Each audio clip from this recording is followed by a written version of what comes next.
خداوند متعال کا ارشاد ہے کہ انما یوفا الصابرون اجرهم بغیر حساب. خداوند متعال ڈٹ جانے والوں کو، صبر کرنے والوں کو جو اجر دے گا وہ بغیر حساب کے ہوگا.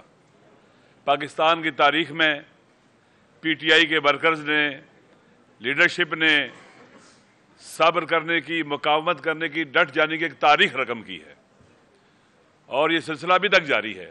آپ سب جانتے ہیں کہ کس طرح سے حکومت کو گرایا گیا عالمی ایجنڈے کے تحت، اور ان کے داخل میں جو گھس بیٹھیے تھے انہوں نے سہولت کاری کی اور ایک سٹیبل گورنمنٹ کو گرا کر پورے ملک کو بحران کا شکار کیا اور ظلم و ستم کی انتہا کی.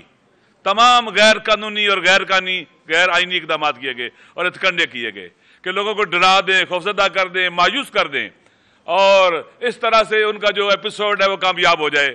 ان کی مس کیلکولیشن تھی، انہوں نے پی ٹی آئی کی لیڈرشپ کو نہیں پہچانا تھا، عوام کو نہیں پہچانا تھا، جس کے نتیجے میں ان کا ہر قدم انہیں دلدل میں لے کے جاتا گیا. وہ ساتھ ساتھ پاکستان کو بھی ڈبونے کی پوری کوشش کرتے رہے.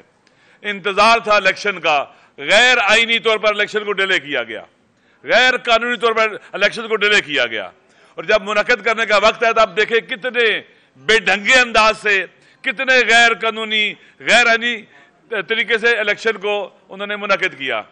آپ جانتے ہیں کہ لیڈرشپ کو پریشر ڈالا، جعلی پرچے کاٹے گئے، عورتوں کو بند کیا گیا، جوانوں کو بند کیا، 10-12 ہزار جوان پریشر ڈالے گئے، لوگوں کو ڈرایا گیا، دھمکایا گیا، کینڈیڈیٹس کو اٹھایا گیا تاکہ لوگ ڈر جائیں، خوفزدہ ہو جائیں. لیڈرشپ کو جیل میں ڈال دیا گیا، کیسز جعلی بنائے گئے، اور اس کے بعد تاکہ مایوس ہو جائیں جیلوں میں ڈالا گیا، سزائیں دینا شروع کر دی، اور اسی طرح سے نشان چھین لیا.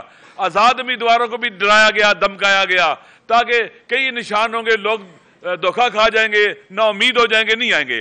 لیکن لوگوں نے ان کی اسٹریٹجی کو کہ کم سے کم لوگ شریک ہوں، مایوس ہو جائیں، الیکشن میں بھرپور طریقے سے شرکت کر کے ان کو ناکام بنایا، نامراد بنایا.